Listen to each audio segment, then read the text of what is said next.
On this episode of Skeptiko, Alex talks with Dr. Rupert Sheldrake about being censored by the TED conference. The irony of this is, if not hilarious, it's certainly inescapable. I mean, a reputable scientist publishes a book claiming that science is dogmatic and then is censored by an anonymous scientific board. What does this say how science can be dogmatic without even realizing it's dogmatic? Well, I think in a way, there's this whole controversy, and the people who've weighed in favor of the TED actions do indeed confirm what I'm saying, that these dogmas are ones that most people within science don't actually realize are dogmas. They just think they're the truth. And the point about really dogmatic people is that they don't know they have dogmas. Dogmas are beliefs, and people who have really strong beliefs think of their beliefs as the truth. They don't actually see them as beliefs. So I think this whole controversy has actually highlighted exactly that. The other thing it's highlighted is that there are a lot of people, far more than I imagined actually, who are not taken in by these dogmas, who do want to think about them critically. Stay with us for Skeptiko.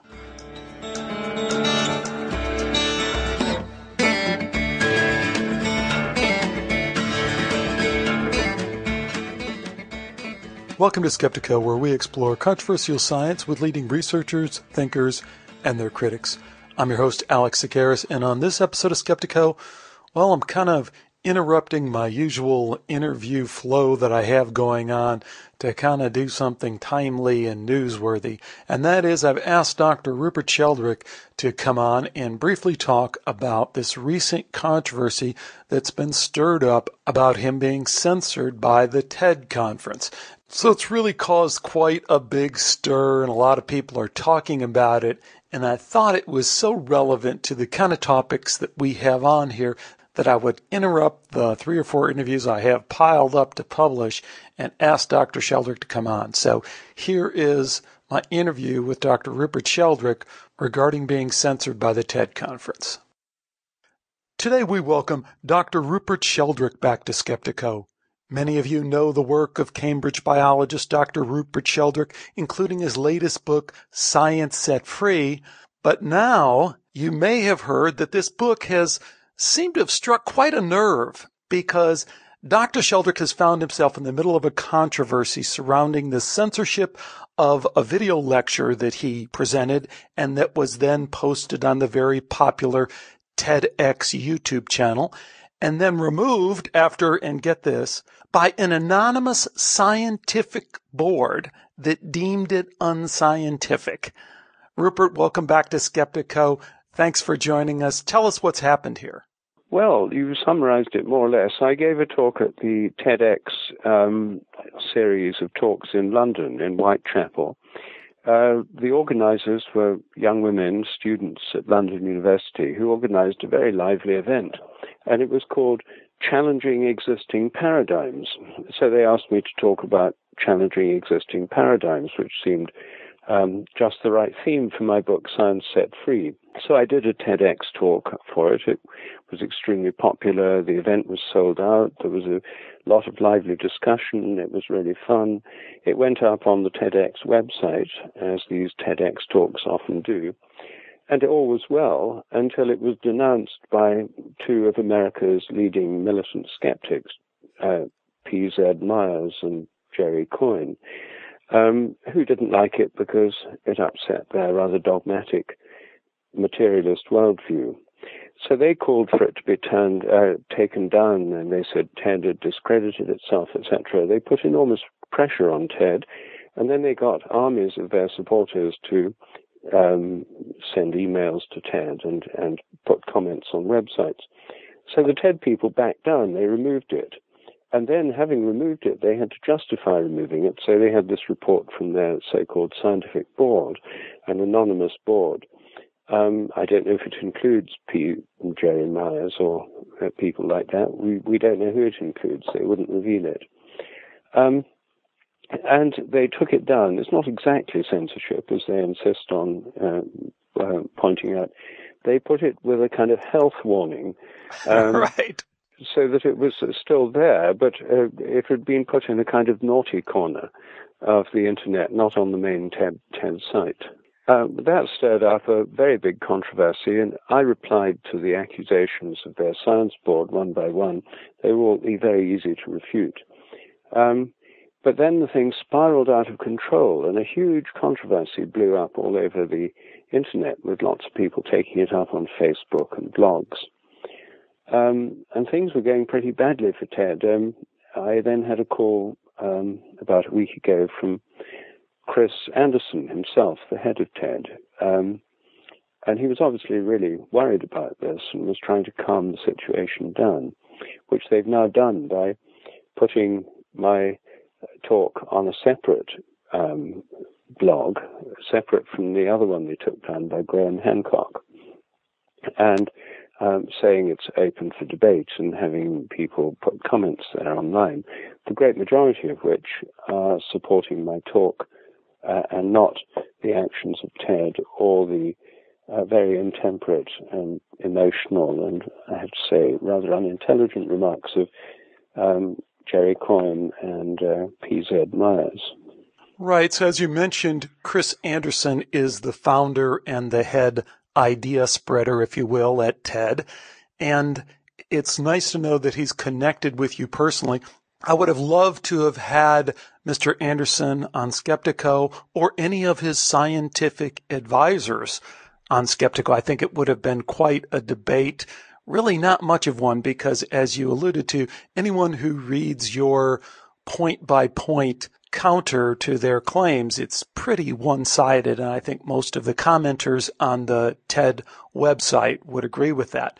But what I thought we might do today to give folks a little sense for the spirit of this discussion and, in a broader sense, this controversy that you bring up in your book, Science Set Free, about whether or not science is dogmatic, whether or not science can get itself out of this rut it's in. What I thought we might use as a vehicle for that is for me to kind of play the role of Chris Anderson and use some of the words and ideas that he spread on his blog about this controversy and get a response from you. Does that sound like something we might be able to do? Yes, okay. So let's start with this one. First off, Dr. Sheldrake, you got to appreciate the position that TED is in. I mean, the TED conference, TEDx, these are important worldwide brands. We're the ideas worth spreading people. And we have to make sure that the ideas on our site are really worth spreading. And to that end, I'm going to have a hard time keeping a straight face on this. Here we go. One of the hardest lines for us to draw is this line between science and pseudoscience. And TED, let me tell you, we're committed to science, but we think of it as a process, not as a locked-in body of truth. I want you to know that. But some speakers, as you know, will use the language of science to promote views that are incompatible with all reasonable understanding of the world. And giving them a platform is counterproductive. So, Dr. Sheldrake, you have to understand our position here. I mean, we do have to look into these ideas that are presented on our website. Well, I mean, that is, I do see Chris Anderson's point of view, and indeed, I had a long conversation with Chris Anderson on the telephone, and we got on perfectly well. I mean, I wasn't particularly angry with him or anything like that. I mean, it was a reasonable conversation, and, you know, they do have a point. There's a lot of rubbish, and there has to be some kind of filter. So I'm not against the idea of a filter, but what I am against is the idea of applying a filter in a very partial kind of way. There are lots of things up on the TEDx website which are controversial. For example, there are a lot of talks by militant atheists, which a lot of people find controversial. A lot of people disagree with what they say and think they're factually wrong in a variety of ways. But those haven't been flagged up or put in the naughty corner. Those have been allowed absolutely free run on the internet. They're put up on the main website, talks by people like Richard Dawkins, for example. And the difference here is that my talk was flagged up as being pseudo-scientific because Jerry Coyne didn't like it. Well, Jerry Coyne is a very bigoted man who writes very loud-mouthed things on his website. And I don't take him very seriously. I mean, he's a polemicist, a kind of Dawkins-type polemicist. So they paid a lot of attention to what Jerry Coyne and PZ, I suppose you say PZ Myers, said on their websites. But if there'd been a similar attack by, say, Christian fundamentalists on Dawkins, they would have ignored it. But if it's by scientific fundamentalists, then they pay attention. And what's more, don't just pay attention, but dig themselves into a hole trying to justify this. So I think the problem here is that an attempt to filter out content was done in an extremely biased way.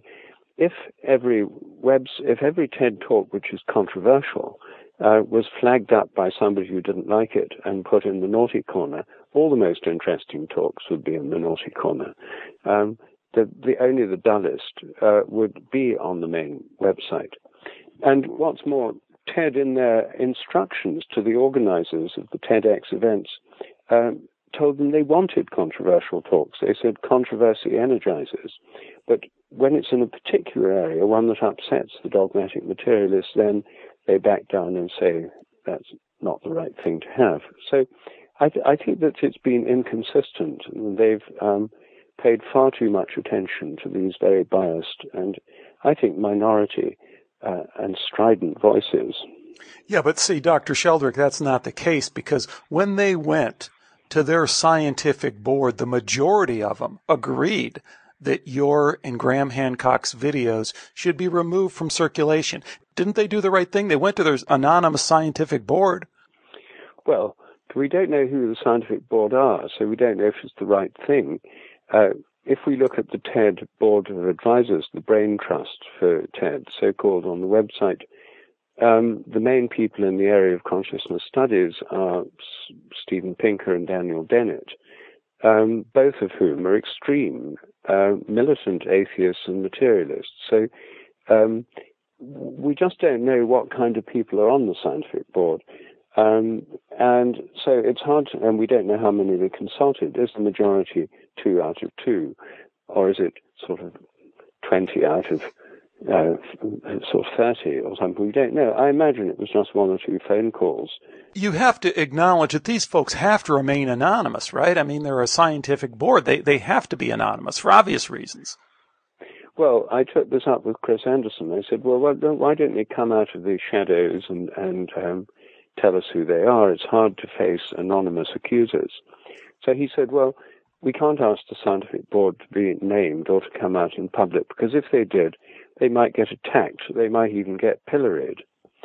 So I said to him, well, don't you think by making these unreasonable attacks on my talk, accusing me of numerous factual errors, of pseudoscience, etc., you're pillorying me? And he said, well, that's different. I said, well, why is it different? He said, well, because you gave the talk. I gave the talk at their invitation, after all. I didn't get paid for it. And I fulfilled all the criteria. You know, it was on emerging,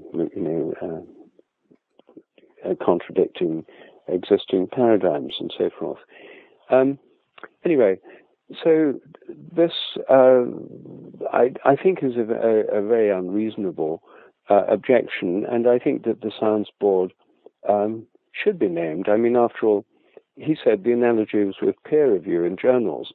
In peer review in journals, the peer reviewers are anonymous, but so are the people whose papers they're reviewing. The authors are removed from the papers that are submitted to peer reviewers. The whole thing is anonymous.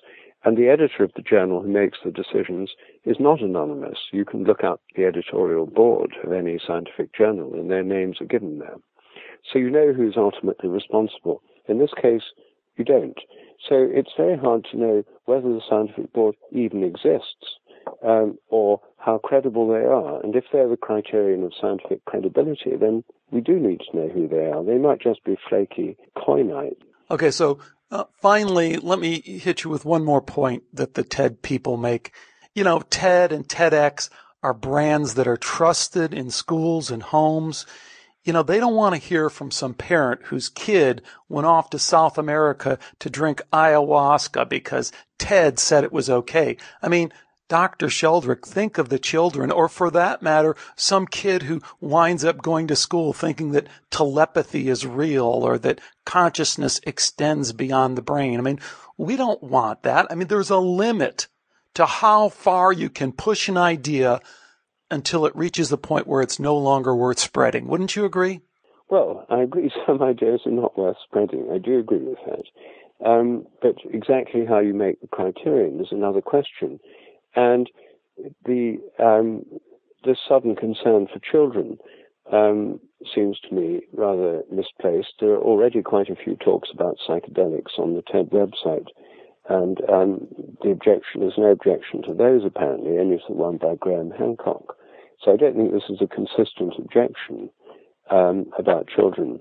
The other thing is that TED recently sent around a guideline to TEDx organizers telling them how to tell science from pseudoscience. It's rather an interesting document. And what it says is genuine science, how to tell genuine science. Basically, genuine science is what's being done by quite a lot of people in universities, approved and published in the leading peer-reviewed journals. And if you're in doubt, call up a professor at your local university and ask him about it. And if it's pseudoscience or if it's not genuine science, he'll tell you. Well, that would be a perfect way of eliminating anything to do with parapsychology from the TED Talks. And also, as several people pointed out on their blogs, it would also have eliminated Albert Einstein, because only people who are holding academic posts should be considered to be real scientists. Einstein was a clerk in the patents office in Zurich when his great papers on quantum theory and relativity were published in 1905. And Charles Darwin never had an academic post. Darwin would have been classified as pseudoscience straight away on the TED criteria. So I think they've got themselves in, they made a rash decision hurriedly, and they're trying to justify it. And the more they try to justify it, the more difficult their position becomes. And also, if they want to protect children, then why not protect them from some of these militant atheists who may have very disturbing effect on the children's thinking? And so I think that the whole attempt is actually one where TED have done themselves quite a lot of harm by taking an irrational decision and then trying to justify it in a way that is pretty unconvincing. I mean, I sympathize with them, and indeed, when I talked to Chris Anderson, I sympathize with them. I mean, I wouldn't like to be an editor of, a series like that, because there are people who are borderline cases. What do you? You do have to draw lines somewhere. I'm not against drawing lines. I think they have to be drawn. I just think they've handled it pretty badly. So let me switch out of the mode of trying to put forth the TED ideas as much as I can glean them from their numerous blog posts and website comments. And let me ask you a couple of questions in general about this, because, the irony of this is, if not hilarious, it's certainly inescapable. I mean, a reputable scientist like yourself publishes a book claiming that science is dogmatic and then is censored by an anonymous scientific board. I mean, it's like you can't script that any better. What does this say about really the whole topic of your book and about how science can be dogmatic without even realizing it's dogmatic? Well, I think in a way, there's this whole controversy, and the people who've weighed in favor of the TED actions do indeed confirm what I'm saying, that these dogmas are ones that most people within science don't actually realize are dogmas. They just think they're the truth. And the point about really dogmatic people is that they don't know they have dogmas. Dogmas are beliefs, and people who have really strong beliefs think of their beliefs as the truth. They don't actually see them as beliefs. So I think this whole controversy has actually highlighted exactly that. The other thing it's highlighted is that there are a lot of people, far more than I imagined actually, who are not taken in by these dogmas, who do want to think about them critically. And one of the remarkable things about these discussions is lots and lots of people are really up for a discussion of these dogmas. They really want it to happen, far more than I'd imagined, actually. So I was very impressed by that. And I think this TED debate has actually helped show that the paradigm is shifting, that there's no longer a kind of automatic agreement by the great majority of people to dogmatic assertions by materialists. Yeah, it's almost as if this is somewhat of a marker of the kind of events that would happen in the process of changing a paradigm. Yes, I think this is actually, for me, an illustration of actually seeing a paradigm shift in action. I think this controversy, it wouldn't have been a controversy after all if a lot of people hadn't thought that TED had made the wrong decision. There wouldn't have been large amounts, thousands of comments on blogs all over the internet. That wouldn't have happened if the majority thought TED had made the right decision and it was more or less a done deal that materialism was the only acceptable form of science. Now, I think the fact that so many people feel strongly about it is exactly why there's been a controversy. And I do think we're actually seeing a shift. Also, of course, on these various blogs and discussion forums, now and then one of the standard skeptic voices comes up with all the standard arguments that we've all heard hundreds of times before. But now they're being shot down by people, who are saying, okay, where's your evidence? And calling them on things which normally they'd get away with. That, too, is a change. It's a kind of empowerment of people to challenge this dogmatic materialism. And maybe in a way, Chris Anderson has unwittingly done you a favor and done this cause, if you will, I hate to say it that way, but has done certainly your book a favor in drawing attention to your ideas. Do you think that might be true? Well, I think it is, actually. I mean, I don't think he's done it on purpose. And I don't have any personal grudge against Chris Anderson. When I talked to him, I found him a perfectly reasonable chap, and I enjoyed our conversation. But Rupert, he does seem incredibly unaware of the situation as it exists. I mean, even when he tries to recover and says, okay, I understand consciousness is controversial, he has such a kindergarten appreciation for the issues that really are at hand and the controversy that really lies at the core of that issue of, are we these biological robots that are purely a product of our brain or not? I mean, yes. There's a guy it's going to take him a lot of education to get to where he could have an intelligent discussion about these issues, no? Well, I think he's personally quite interesting. He studied philosophy at Oxford, and I think he told me, and I think it's probably true, that he's always been interested in the nature of consciousness. I think he probably is. I don't think he was making it up. I thought he was sincere.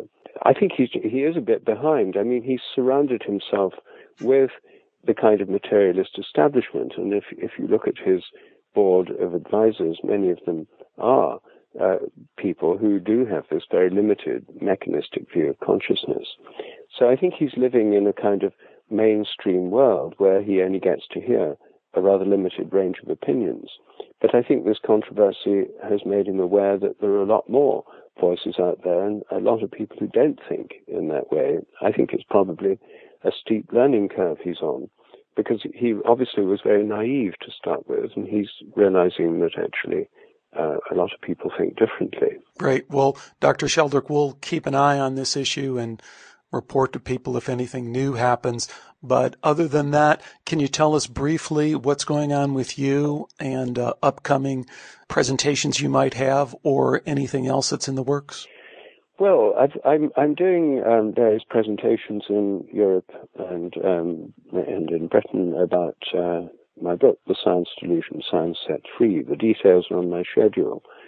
I'm doing a program in Dublin, Ireland, on science and spirituality in April.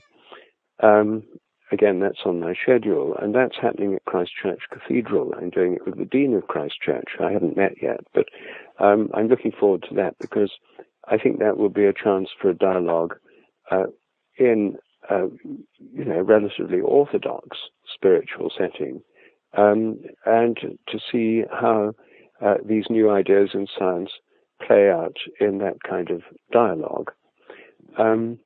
I'm also, in the summer, much further ahead, I'm doing a program at Hollyhock in British Columbia in Canada, where in August, end of July, beginning of August, a remote and beautiful island where I go every summer with my family. And this time, for the first time, I'm doing it with my two sons, Merlin and Cosmo.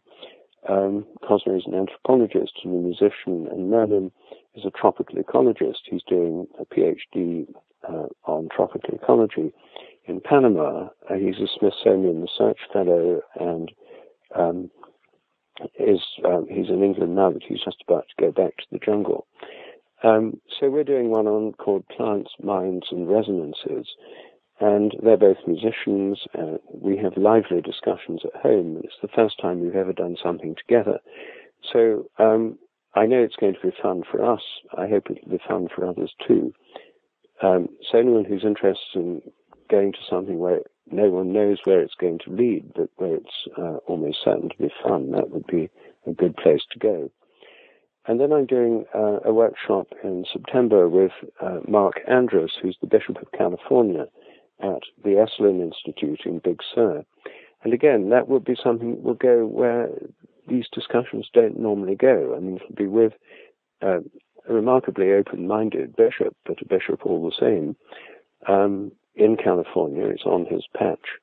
And again, what we're going to be doing is looking at morphic resonance, holistic thinking in relation to spiritual practices, not spiritual dogmas, but spiritual practices, the things people actually do, like pilgrimages and prayers and mantras and chanting and ceremonies and rituals. So those are some of the things coming up ahead.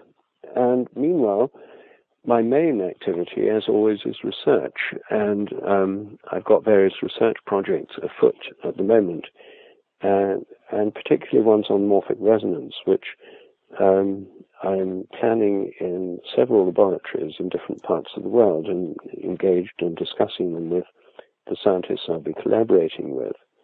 So more on that later. I don't want to talk too much about those now because they're in the planning stage still, and we hope to get them started within a matter of a few months or even weeks. Excellent, excellent. Well, we'll certainly look forward to hearing more about that as it unfolds, and it sounds like you have some great forums in which people can meet you and see these ideas kind of take life. So anyone interested, I'm sure they'll check out your website and find you there. Well, Dr. Sheldrake, thanks for coming on and talking about this interesting little controversy that has brewed, and thanks again for joining me. Always a pleasure, Alex. Thanks again to Dr. Sheldrake for joining me today on Skeptiko. A couple of questions to tee up for you. The first is, have the folks at TED, in particular Chris Anderson, done Rupert Sheldrake a favor by highlighting the dogmatism that is in materialistic science, or have they merely stepped in and provided the appropriate controls that science needs to keep weird ideas from spreading around? And the second question, I'm going to make not such a lob softball question, and that's, how do well-meaning science, technology, edgy, whatever you want to call it, news sites properly filter information so that on one hand we don't have to wade through a lot of nonsense, but on the other hand we don't get a homogenized message, or worse yet, a message that has been intentionally shaped for a particular purpose? So those are a couple of questions I'd throw out there. The place to respond, of course, is through the Skeptiko website at skeptiko.com. You can leave a message in the comments section or click on over to the forum and join us for a discussion there. As I mentioned at the beginning, I have a number of shows stacked up in the hopper ready to get out. So I'm going to try and get them out once a week here for a while until I get caught up. I hope you'll stay with me for all of that. I hope you'll, as usual, tell your friends about Skeptiko, blog about Skeptiko, get as many folks as you feel you'd like to involved in this community of a little bit closer to truth seekers, I guess you could say. But until then, take care and bye for now.